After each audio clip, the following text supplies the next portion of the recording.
Big Bristol Vegan, Lou. Hello. Welcome to the Purple Studio. Thank you for having me. I'm so excited to be here. Thank you for coming. Thank you for coming. How was your journey? Yeah, it was good. It's really nice and warm today. So it was nice, windows down, blasting some tunes. Okay. What were you listening to? I'm curious.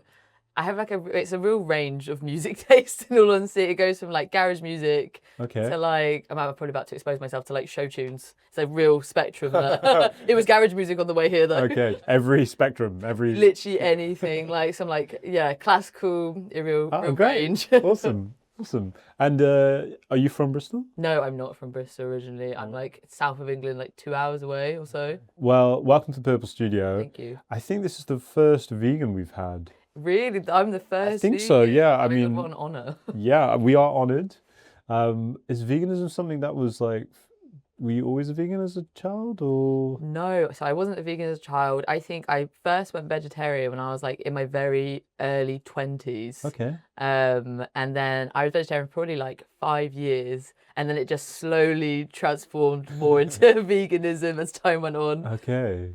Was that like a natural sort of transition for you, or was there a reason, or? Yeah, well, this whenever someone asks me this, it's the same story. So it's first I stopped eating pig when I went vegetarian because, well, this is how I went vegetarian really, but I started eating pig because I found out pigs were smarter than dogs, and that like really freaked me out. Okay. And I was like, I wouldn't eat my pet dog, so I was like, I'm not gonna eat that pig either. And I love pigs; they're really funny. So I was like, right, no pigs. But I was like, other animals aren't that smart, so I was like, fine. And then I saw how smart cows were. It's not that far away from pigs, so I was like, right, so now I can't eat cows either.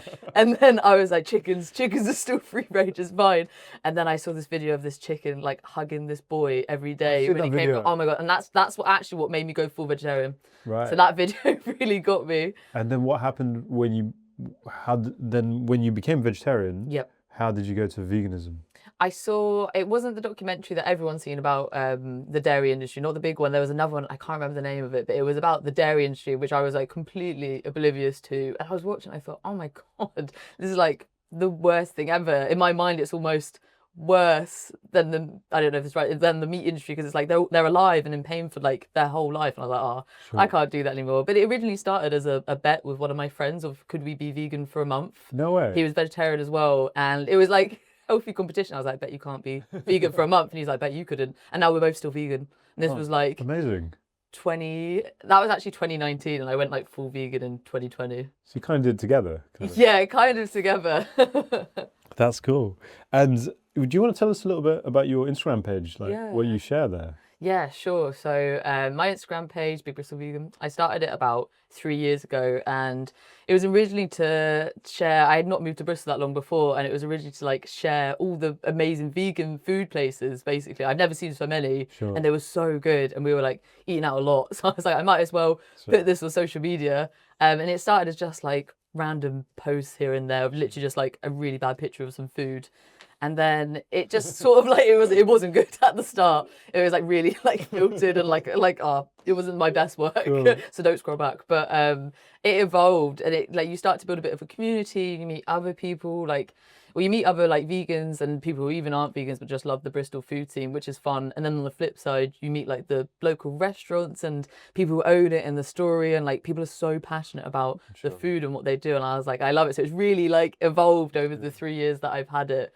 But I've been on social media for a while. I say this is like my 5th social media account I've started. Right. Yeah. So yeah, I just enjoy it in general, I think. Yeah. Could you give us any of your like top recommends for maybe vegan places to eat in Bristol, or like, I always like to ask, what's your favorite coffee? I don't know if you drink coffee. But... I drink so much coffee. It's a good question. So I want to know your favorite coffee in Bristol and your favorite vegan spot in Bristol. Okay. This is a big question because I love so many of them. If someone's coming to me, it depends what you want. If you think of like dinner food spot in Bristol, have you been to Wang's in Montpellier? Sam just told me about this morning. I love Wang's, it's so good. Shout out Sam, our producer. Big up Sam. Pretty good. It is. Really? Okay, cool. And it's lots of vegan food, or? Loads. So it isn't like a full vegan place, but it's they have like really great vegan options, which I'd prefer it in a way to be like that, because my friends and my partner aren't vegan or veggie. So when we go out, if I don't want to make everyone go to a vegan spot, but I also don't want to go to a spot that has like one really rubbish vegan thing. So having both is like the best case scenario. So shout out Wang's. Shout out Wang. Big up Wang's. Basically. Big up Wang's. Big fan. Okay. And your favorite coffee in Bristol? Oh, I've been to so many. Oh, okay, no, decision. I actually do know. Have you been to New Cut Coffee in Wapping Wharf? I haven't, Oh my no. God, I love it there. It's so good. Why is it so Get good? the approval from Sam Oh, as well. Sam, you agree as well? Our producer This agrees is great. as well. It is. It's really good. Okay, cool. They do like their coffee's really nice, and it's like sometimes I get it with oat milk. It makes me feel a bit like gives me like I don't know, like a bit queasy. It doesn't. It's like strong and nice, and all of their stuff is vegan. They don't shout about it though, but all of their cakes and food is vegan. Wicked. I was like pleasantly surprised when I went in. So yeah, I'd say there's lots of other spots. That was probably my two favorite. Right. Okay. Wow.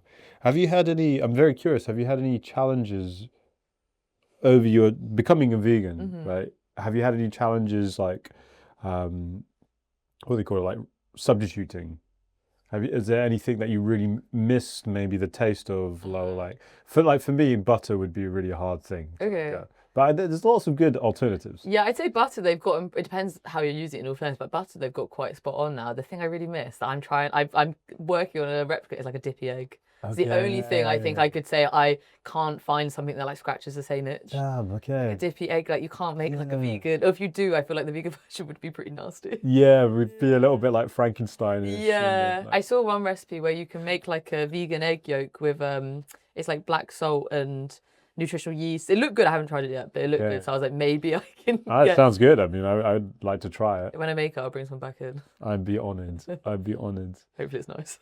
I do this thing every time we have a guest. I always give them a mystery gift to say thanks. Okay. Here's your mystery. That's my mystery gift. What, the jumper is? It doesn't fit in the box, Oh, no. but What's in there? it's only a tiny thing. But thanks for coming, Lou. Thank you. What's in it?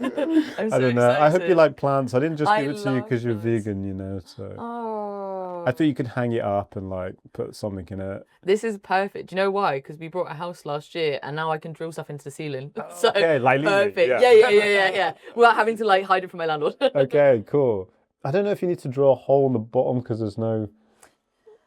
No. Fine. You We'll figure it out. Put a fake plant in there. Yeah, something like that. I have about 40 houseplants. This is perfect. Okay, great. This is good. I'm You knew glad. me well. You saw me come in. Thank you for the gift. The mystery Oh, you're gift. welcome. Thanks for coming through. No, I love it. I was wondering, are you much of a music fan? Are you like, is music like a big part of your life? Yeah, I'd say so, definitely. Definitely as well as I've gotten older and moved to Bristol because I love like garage music and like garagey like DJs, and all the good garage DJs come to Bristol, all they're originally from Bristol. Yeah. So you get all the good DJs yeah, here. for sure. Did you grow up with garage music then? No, I didn't actually. Like I said before, I think like my music taste is so varied that it just evolves over time. Yeah. So I don't think I grew up with garage music in all fairness. I think growing up, like listening to music in the car with like my mum, like David Bowie and stuff like that. That was like your kind of childhood? I'd say so, yeah. I definitely listened to everything as a kid. I just enjoyed it all, in all fairness. I think it's great. But yeah, mum's like David Bowie, dad's more like, he's going to kill me for not knowing. Like punk, I don't know, like rocky punk type thing. Is he kind of like into the Clash and like kind of? Yes. Oh, it's so bad. I should know. He tells me all the time, like Led Zeppelin sort of cool. vibe, yeah. Or like my uncle, like Jimi AC/DC, Hendrix yeah, a bit of that. Sure. Yeah, I know the kind of music. You can see it. Oh yeah. So a big part of this podcast I set up was to talk about my grandma's cookbook that we're crowdfunding, which is really exciting. It's been like 7 years worth of collecting recipes, and we love bringing people in to test her recipes. Great. So you'll get to try one of the vegan recipes. Music to my ears. And I was just wondering, have you tried much Indian food before? Yes, I think so. I can't say that I've been to a lot of spots in Bristol. I've been to Bombill recently in Bedminster that's just open. It's really Nadu. I really love as well. Yeah. So yeah, a few bits and bobs. Cool. Have you been to India before? No, I haven't. I'd like to though. It's on my list. Yeah. Just need to get some money up first. For sure. I'm sure there's lots of great spots to have vegan food, but when I was in India, everything's just covered in ghee, so it was a bit, like, depending where you are, it's just like, okay, cool, like this is not for my vegan friends. No. But I'm sure I'm sure there's some good spots in all fairness. Yeah, definitely. What's your favourite like Indian dish? Oh man, no one's ever asked me that question. Sorry. Yeah. Well, I'm doing podcast. It's my podcast. My favourite. Well, the thing is, my favourite Indian food is from my gran. My gran's like very particular. Like she's I mean, to the point where like we're Northern Indian, that's like Punjabi region.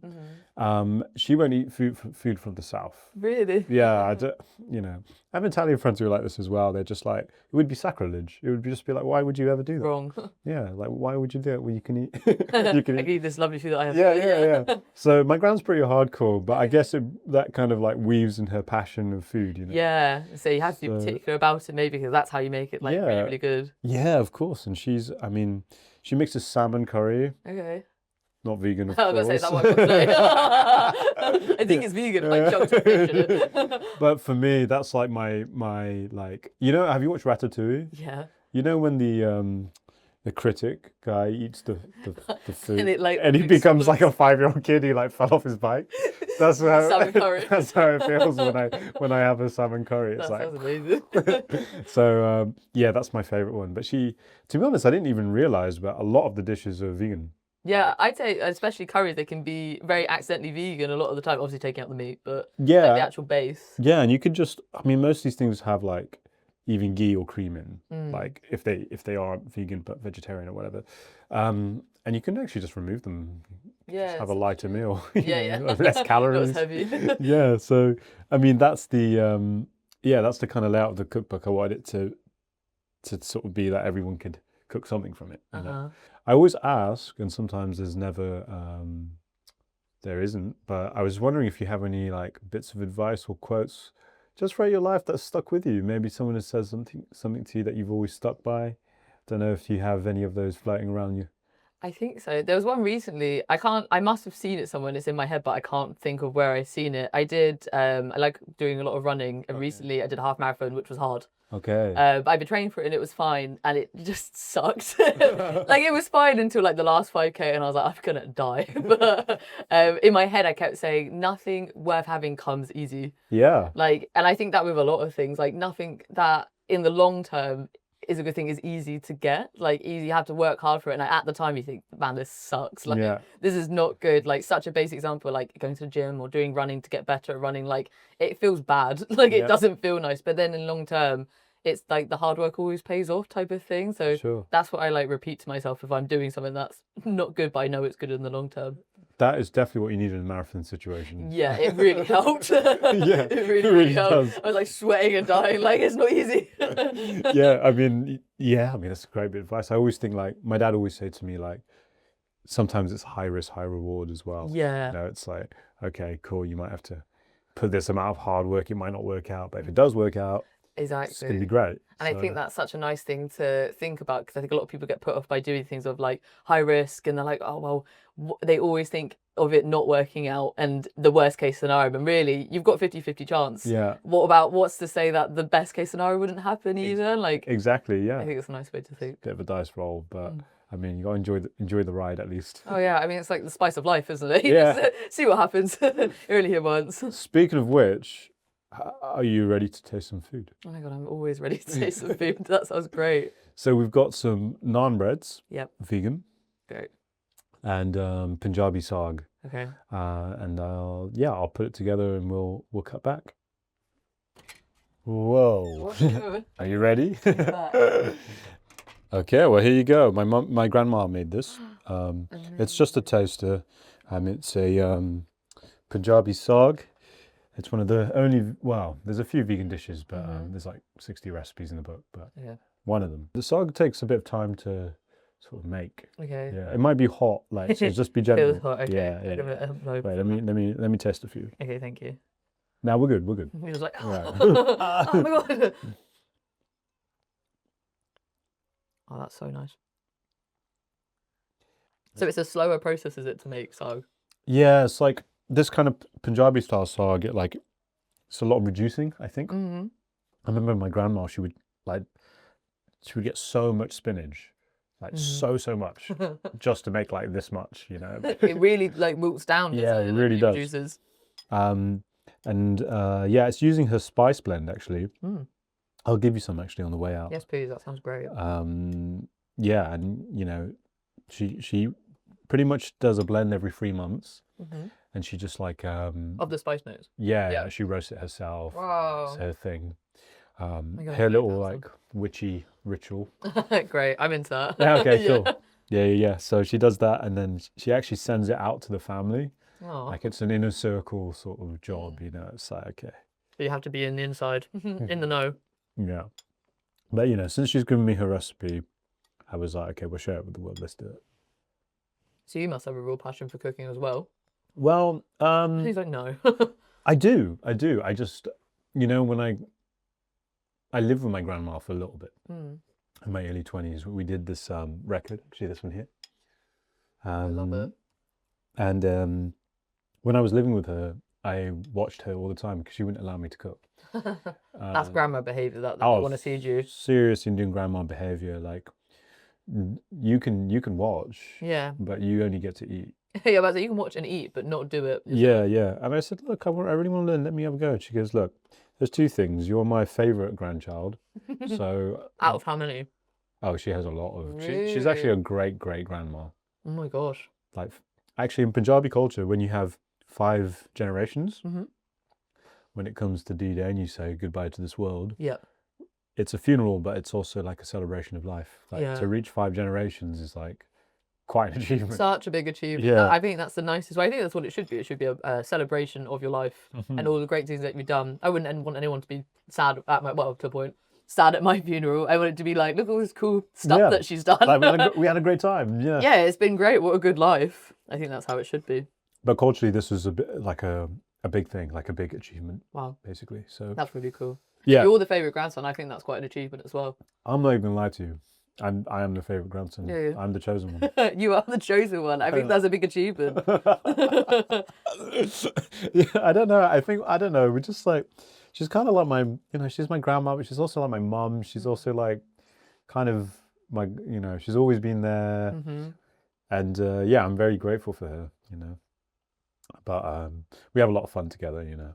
Yeah. That's so nice. I love it. Yeah, I try to motivate for people to hang out with their grandparents more. Yeah, I think it's important. I think you could learn a lot from your grandparents as well.